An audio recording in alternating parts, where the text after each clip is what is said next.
So it's about finding that sweet spot between Precisely. acknowledging the external challenges Yeah. while also cultivating an internal sense of agency and empowerment. Exactly. And that's a message that Yeah. can resonate with anyone, Yeah. regardless of their background or experiences. All right. We all face challenges in life. Right. And it's up to us to choose Yeah. how we respond to those challenges. Yeah. Do we allow them to define us, Right. or do we use them as opportunities for growth and transformation? You know, this whole conversation is making me realize how important it is Right. to be mindful of the stories Yes. we tell ourselves about who we are Right.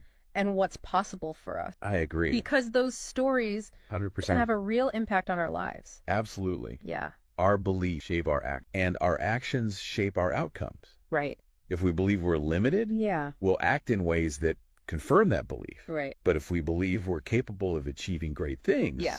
we're more likely to put in the effort, Yeah. take the risk Yeah. necessary to make Yeah. these things happen. So in a way, this video is a call to action. Yeah. It's a challenge to examine our own beliefs Right. and to make sure Yeah. they're serving us rather than holding us back. It's an invitation Right. to step into our own power, Right. to recognize that we have the ability Yeah. to shape our own destinies, Okay. even within the context Yeah. of systemic challenges. Okay. It's a reminder that change starts from within. And it's a reminder that these conversations about Yeah. race and racism Yeah. are complex and nuanced Yeah. with no easy answers. Exactly. Yeah. There are multiple perspectives, valid points on all sides. Right. And it's through respectful dialogue Right. and critical thinking Right. that we can hope to make progress Yeah. toward a more just and equitable society. This deep dive has definitely given us a lot to. It really has. It's challenged our assumptions, Yeah, expanded our understanding, it has. and hopefully sparked some meaningful conversations Oh, along the way. I think so. And that's what the depth dive is all about. Right. Exploring complex topics, Yeah. challenging conventional thinking, Right.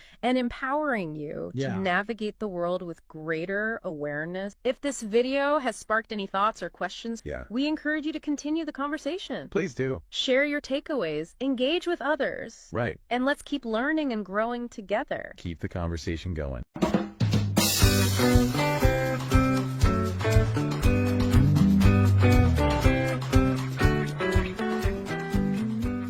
We're going to be looking at just one single source, Okay. a YouTube video. All right. And the title of this thing is interesting. Oh, yeah. It's called The White Liberals and the White Savior Complex. Oh, yeah. Wow. And yet you'll notice there are some Yeah. all caps going on in this title. Yeah, definitely emphasizing a few things there. Yeah, right off the bat, you kind of get the feeling like we're Yeah. dealing with some Yeah. potentially controversial or just Huh. provocative ideas. Yeah, you get a sense from the title alone that this is Yeah. going to be some commentary or analysis, Right. maybe focused on, social or political topics. Yeah, and I think we can be pretty sure Yeah, this is going to be focused on Yeah. interactions between groups of people. absolutely. So this could be Yeah. a fun one. Yeah, let's dive in. So before we get too far, I think it's worth spending just a second Okay. on this idea of the Yeah. white savior complex. Right. Because, maybe some folks listening Yeah, have yeah. heard this term, but Yeah. maybe some haven't really thought about it much. Yeah. So how would you, Yeah. How would you define that? how would you just quickly explain that? Yeah, so essentially the white savior complex refers to this pattern that we see where white individuals or organizations kind of position themselves as saviors or heroes Right. in the context of helping non-white communities. And I think what's important to remember here is Yeah. often this is done with good intention. Absolutely, with the best of They're intentions. like, these are people Right. who genuinely want to help. Yeah, they want to make a difference. But the critique is that Yeah. the impact Right. isn't always positive. Exactly. And I think that's where the critique comes in Yeah. Yeah. because it's Yeah. about the power dynamics at play. Yeah. Sometimes these actions that come from this savior mindset, however well-intentioned they might be, Yeah. they can unintentionally reinforce existing inequalities. Totally. Yeah, or they can overlook the agency Yeah. and the existing strengths within the communities that they're trying to help. Yeah, it's almost like talking over people. Exactly. It's Okay. about really listening to the people Right. and understanding their needs. Yeah. So keeping all that in mind, Okay. What really stood out to you when you watched this video? Well, one thing that really stood out to me was that the video delves into the historical context of this whole thing, particularly how colonialism played a role in shaping this whole white savior narrative. It's arguing that this mentality, even when it's coming from a good place, can actually end up perpetuating some pretty harmful stereotypes. Yeah, that makes sense. And, ultimately hinder genuine progress. Wow. It's making me think. It can be so easy to fall into these patterns. Absolutely. Without even realizing it. Yeah. I know that there have been times where I've made assumptions, thinking I knew what was best for someone else, without really taking the time to understand their needs or their perspectives, Yeah, absolutely. And I think that's why this video is so valuable.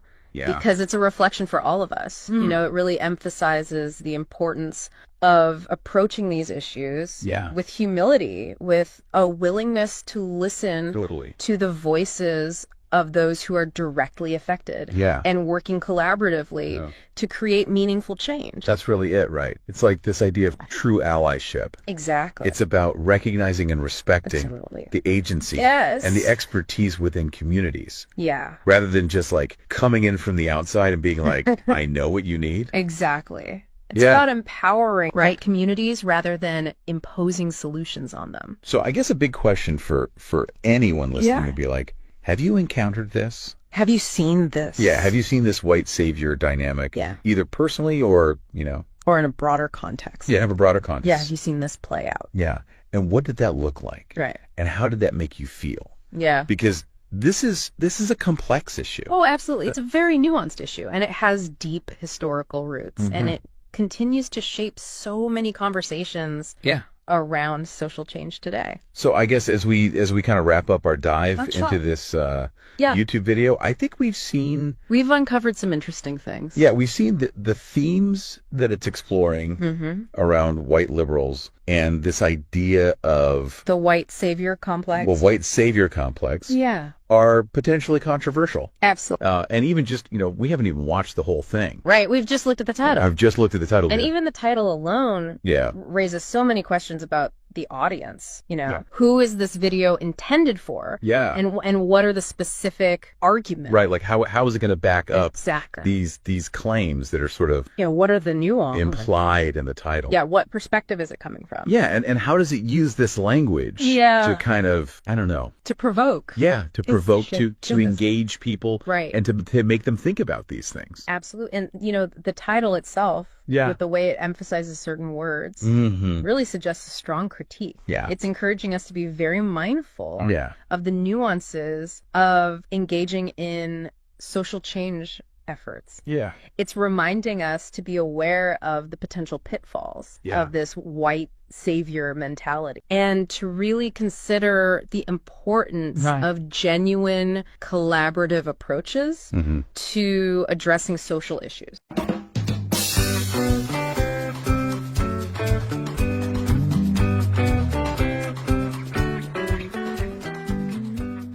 We're diving into some pretty interesting perspectives on DEI. Oh, yeah. DEI programs. So that's diversity, equity, and inclusion for anyone who's not familiar. Right. And we're going to be focusing on the viewpoints of Black individuals. And our main source material for this is going to be a YouTube video called Why Some Black People Dislike DEI Programs. Interesting. So are you ready to unpack this? Absolutely. I think this is such an important topic, and I'm really curious to see what these different viewpoints are and why some people might have, negative views of DEI programs. Yeah, and one of the things that I found really interesting about this video is that, it really highlights the fact that there isn't a single Black viewpoint on DEI. Right.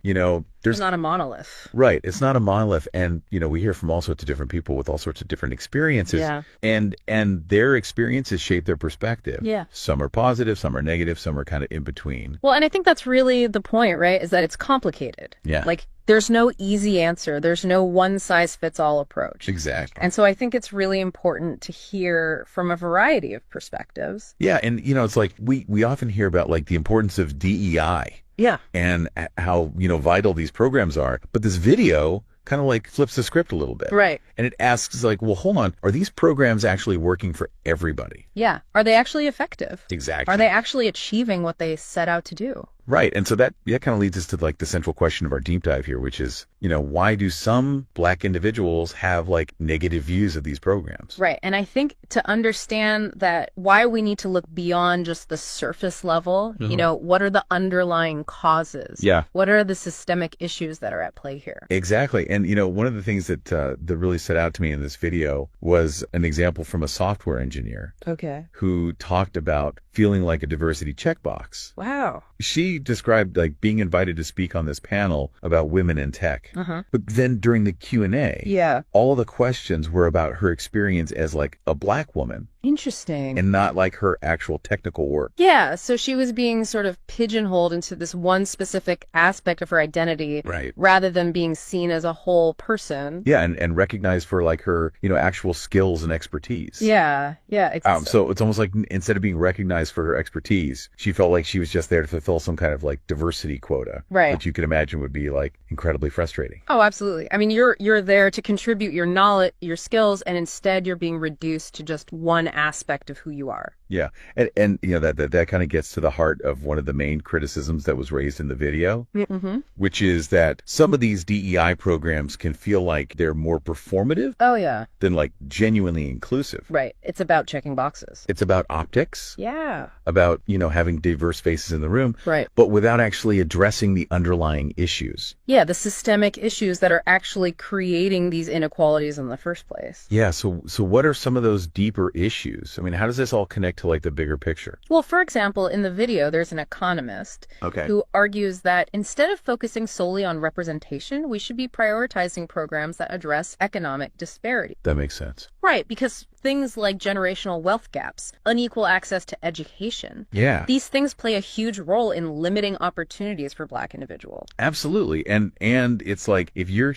constantly struggling to make ends meet or facing barriers to like quality education, just having a seat at the table might not be enough. Exactly. You know what I mean? Right. It's not enough to just have diversity. You need equity as well. Right. You need to make sure that everyone has the same opportunities seed. So what kind of alternative approaches does he suggest? Well, he talks about things like investing in early childhood education. Okay. In under-resourced communities, providing financial literacy programs and supporting Black-owned businesses. So it sounds like these alternatives are more about creating like equitable systems from the ground up rather than just trying to diversify like existing structures. Exactly. It's about giving people the tools and the resources they need to succeed. Yeah. Regardless of their background. And it's not just about like, throwing money at the problem. Yeah. It's about like actual like, meaningful change. Right. It's about addressing the root causes of inequality. And it's important to know that, the video doesn't present these alternative approaches as like a one-size-fits-all solution. Of course not.